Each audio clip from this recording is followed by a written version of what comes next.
Hello, beautiful people, and welcome back to the show. This week, rather than doing a one set topic type episode, I thought that I would go through and answer some of the questions from previous Instagram Q&As, versions of questions that I tend to see a lot, things like that. So let's get going.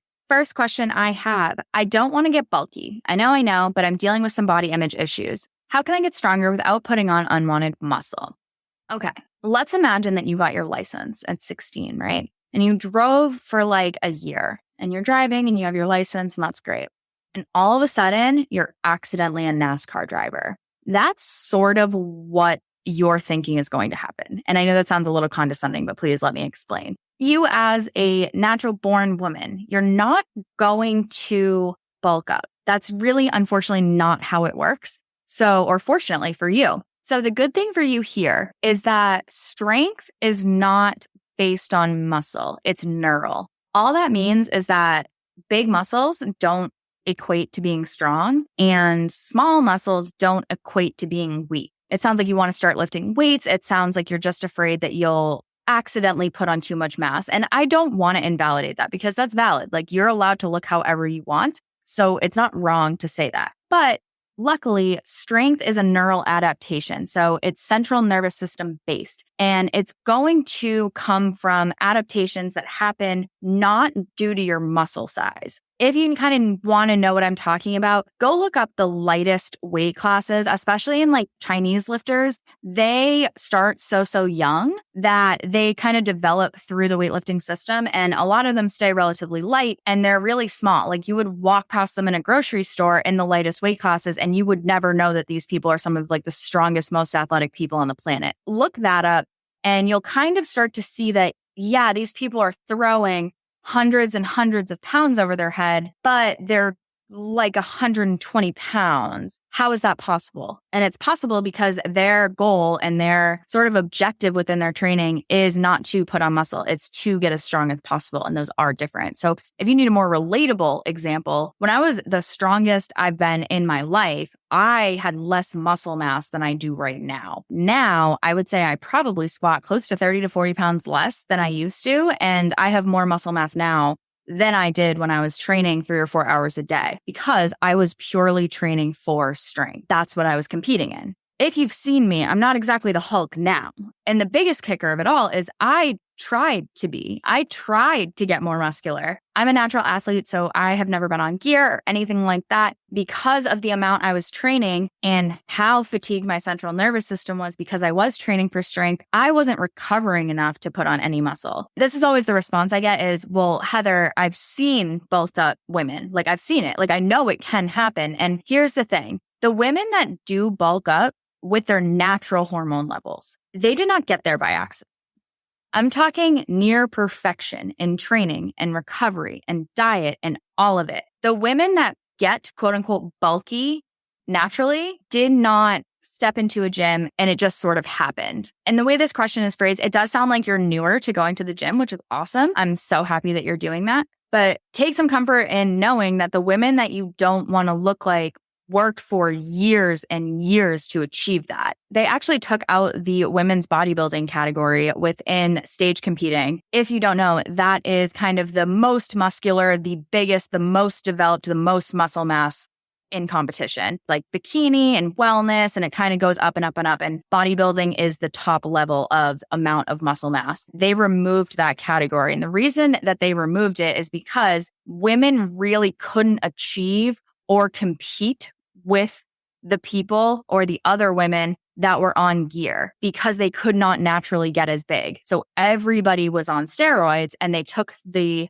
category out, knowing that these women were all sort of on drugs in order to have a spot on that stage. And if you didn't want to take drugs, you were never going to make a top level category. Because there were a lot of clean federations and all of these things, they removed it because they knew that that's not naturally how a woman develops. So get some weight in your hands, get on a strength, not a hypertrophy program, a strength program. And I promise you're not going to look like Arnold Schwarzenegger by accident and like wake up jacked. Start slow, get a coach that knows what they're talking about. And I promise you're going to be fine. Next one, is the 1 gram of protein per pound of body weight a good rule of thumb? Yes, overall, I think that's totally fine. It's a great place to start. Few exceptions. If you're working out, I would maybe start closer to like 1.2. per pound of body weight, just because I think that it's closer to what I generally end up doing with clients anyway, if they are resistance training. That being said, the few exceptions of this are if you are extremely small or you are very overweight, you will likely have to adjust that a little. So if you are like a 98-pound female, I would probably still have that person on upwards of 100 grams, not by a ton. Or if someone is close to something on the higher end, we're going to see much less. So say we have a 300-pound individual and according to their height, it makes sense for them to maybe lose like 50 pounds. I would maybe start them on just over 200, things like that. You can also adjust as needed. Most people starting with 1 gram per pound of body weight is pretty challenging. So once you get there, then you can start adjusting and see how you feel. Number 3, if I can't buy organic due to financial reasons, will I never get as good of results? This is an awesome question. Buying organic is sort of the equivalent of the 9th hour of sleep. It's great. It's going to prevent certain things from entering your body, especially the dirty dozen. If you don't know what I'm talking about, Google it. It's basically the fruits and vegetables that don't have a peel or something that is sheltering them from the pesticides that may be being used in the farming situation. So like if you can buy strawberries organic, awesome. But if you can only buy one thing organic and you're in between bananas and strawberries would be the better thing to buy organic. Kind of think of it that way. How close would something being sprayed on this fruit get to the part that you eat? That's a good way to kind of gauge it. If you cannot afford to buy organic at all, you should definitely not just give up. There's this weird fitness industry standard that if you can't afford to buy like grass-fed unicorn every single week, that you're never going to get any results. And that's just absolute bullshit. That's not true. Here's the thing. If you can do your best with the budget you have and whatever situation you're in, that's good enough. I'm not talking you have excuses.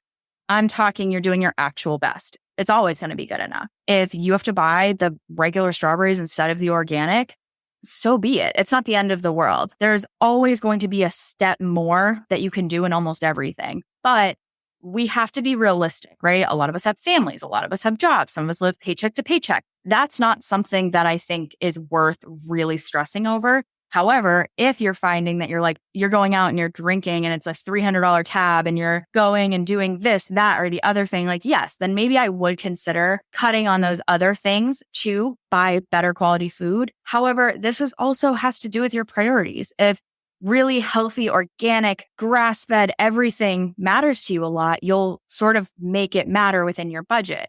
However, there's a certain point where your budget, it doesn't really matter what your priority is with it. You're already kind of at that limit. So assess where your actual priorities are and where your money is going. And then you can decide how much you want to buy organically, maybe none at all. What can we do instead of buying organic? Does organic mean that we'll buy less produce throughout the week? If so, maybe we want to buy less organic so that we have more fresh food that we can consume. The overall short answer is no. You're not going to see massively different results, especially aesthetically, from buying organic.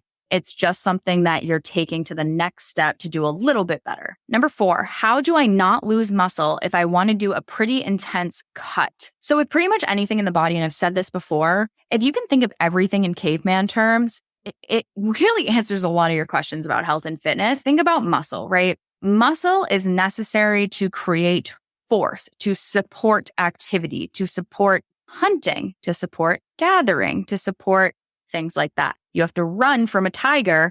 Are you going to be able to do it? Do you have the endurance to do that? If you have to lift a log up to build a shelter for your family in caveman time, can you lift it up? The way muscle works is use it or lose it and support it or lose it. If you are running from saber-toothed tigers, you are going out and killing things with your hands and you are having to bring it back to wherever you live with your hands. You're going to have a lot more muscle because it supports the thing you're doing. In modern terms, if you are resistance training regularly, if you are putting in that effort, if you're putting in the reps, if you are making sure that the things you are doing are continuous and consistent, your body is going to maintain and build muscle. The other end of that is you have to support it.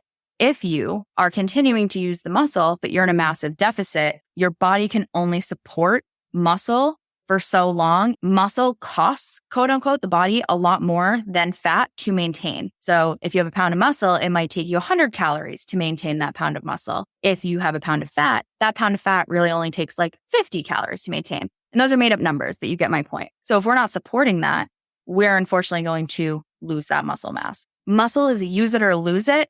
But in the general sense, if you are using it, but you are not supporting it and your diet is way too low, if you're telling me it's a really intense cut, I'm assuming that might be what you mean. Your protein intake and continuing to use the musculature that you are worried about losing, two number one things you can do. And realistically, the two biggest things that are going to matter to you. If you go too deep into a deficit, it's not going to do much for you anyway. You have to support the amount of mass you have. So if you really cut it low, what's going to happen is your body's going to stop caring that it's muscle or it's fat or it's whatever.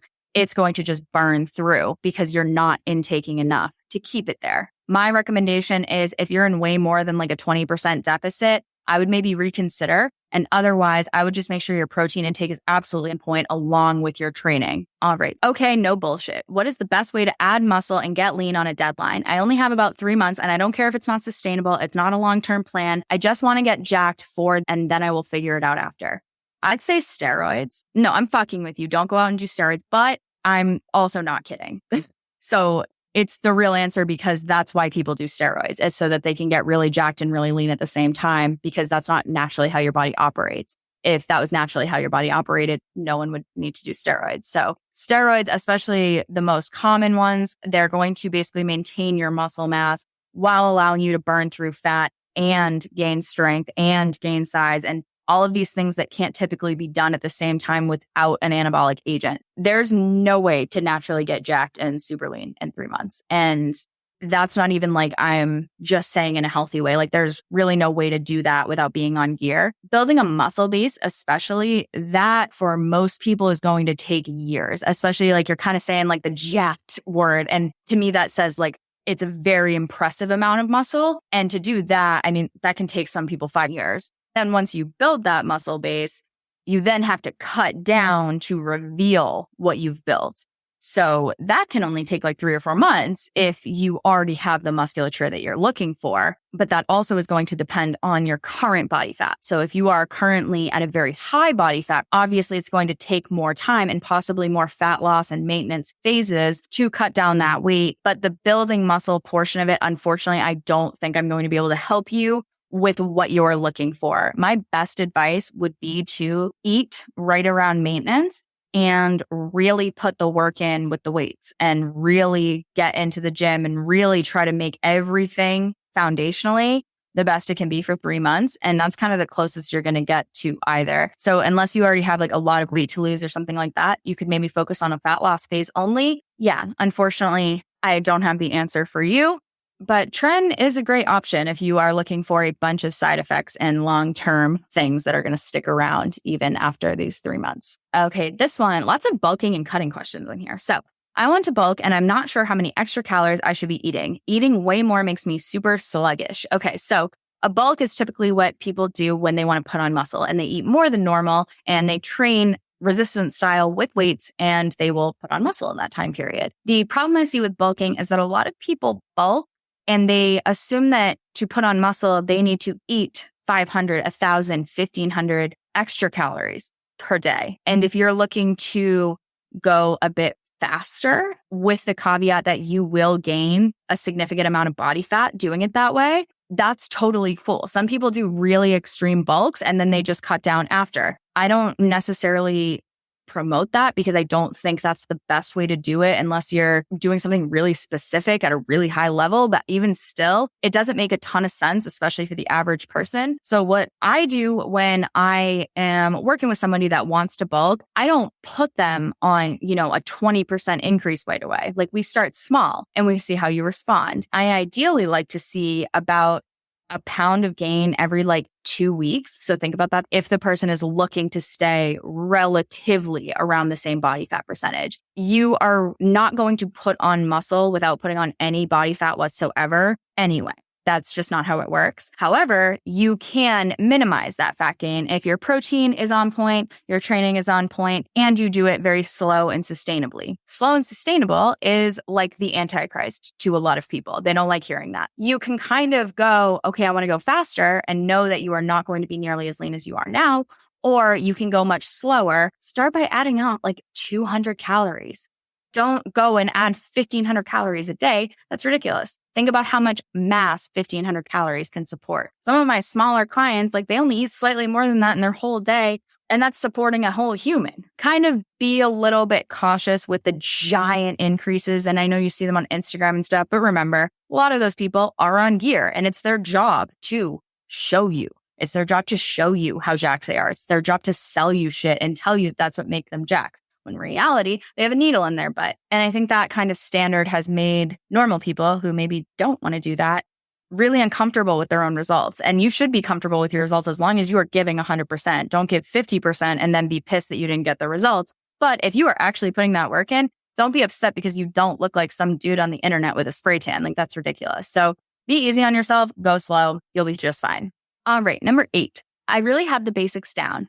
I work out 3 to 5 times a week. I sleep well. I stay hydrated. I hit my macros. Nobody is perfect, but I would say that I'm about 95% on all of these things. Well, it's really good. The only thing is, here it comes. I'm having anywhere from 2 to 5 drinks most nights per week. Does this matter or can I get away with it and still see the results I'm looking for? I would say that depends on what results you're looking for. Unfortunately, alcohol is really not the best for any sort of goal. There's no real way of getting around that because you're taking away calories from eating something real that's going to actually satiate you and putting them towards something else. So you're just going to be way hungrier. And it has all sort of implications as far as building muscle, as far as maintaining strength. And so most of the time, this is not going to be something that's realistic for somebody that's looking to be on the higher end of any sort of goal. However, the other thing that I'm thinking here is you're telling me that your sleep is great and your hydration is great and all of that. But unfortunately, it really can't be if you are drinking relatively moderate to heavily almost every night. Your sleep is going to be the biggest thing that's impacted. Your sleep is going to be about 50% quality. If you are feeling it, you go to bed, you're not going to get that same type of sleep that you would if you went to bed sober. And this comes up with a bunch of things. So many people ask me about weed. They're like, I can't sleep. Like I tried weed and I can sleep now. And that sort of trade-off is worth it to some people. Like if you are sleeping an hour and you have insomnia and weed helps you go to sleep, yeah, your sleep isn't going to be quite as high quality, but you're sleeping 8 hours compared to 1.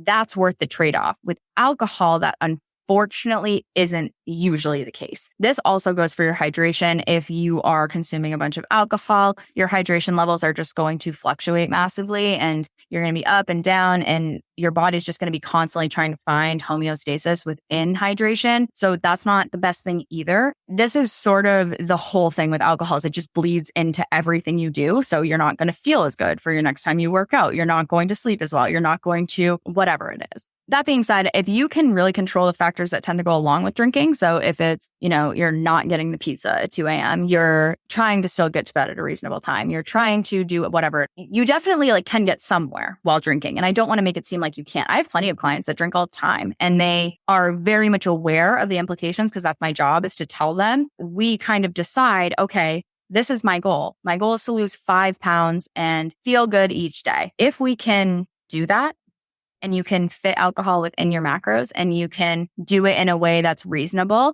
you have to take some extra steps, but it can totally be fine for any normal person with normal goals. It just depends if you do want to go and sort of be on the higher level of aesthetics or performance or anything like that. It's going to be very hard to do with alcohol. And that being said, even if you do it well, it's not going to be as good as it could have been. For some people, they're okay with that because the trade-off is worth it. The socializing, fine. Just kind of know the implications and understand them and then go from there. And then you have to understand what's realistic to expect from your results. As long as you're being responsible, you are fine. All right. Number 9, do you struggle with body image at all? I work in the fitness industry. Of course I struggle with body image. Yes, I absolutely struggle with body image. I don't nearly as much as I used to. I really like myself and I like my body and I didn't always feel that way. And I know that doesn't sound great, but it's the truth. I really struggled with it for a really long time. Now I think it's a little bit different, especially being in the fitness realm as a profession. People very much expect you to look a certain way, act a certain way, and present a certain way. I've never been the most shredded one out there. I've never been the most shredded nutritionist. I've never been the most shredded gym person. I was never the person that walked around with a 6-pack year round. And I don't think I ever will be. And I have only very recently really began to be okay with that. And I think now I'm a lot more okay with it than I've ever been. But I can't say that it never bothers me because that's not the truth. I think that it more bothers me now, less in the way of I wish I looked a certain way, and more so in the way of would I be more successful within my profession if I looked a certain way. I'm not here saying I'm fat. I'm not saying anything like that. I'm just saying when you are a fitness professional, the expectation and the audacity, I guess is the best way to say it, of people to tell you that you don't look how they expected you to. People feel a lot more comfortable saying that. In the normal world, like I'm fine. Like it's not like I'm very overweight and I have none of the struggles of an actually overweight person and what they can go through in everyday life. Within the fitness industry, there's a crazy amount of I have abs, so you should buy this from me. Obviously, fitness being my profession, I do want to make money.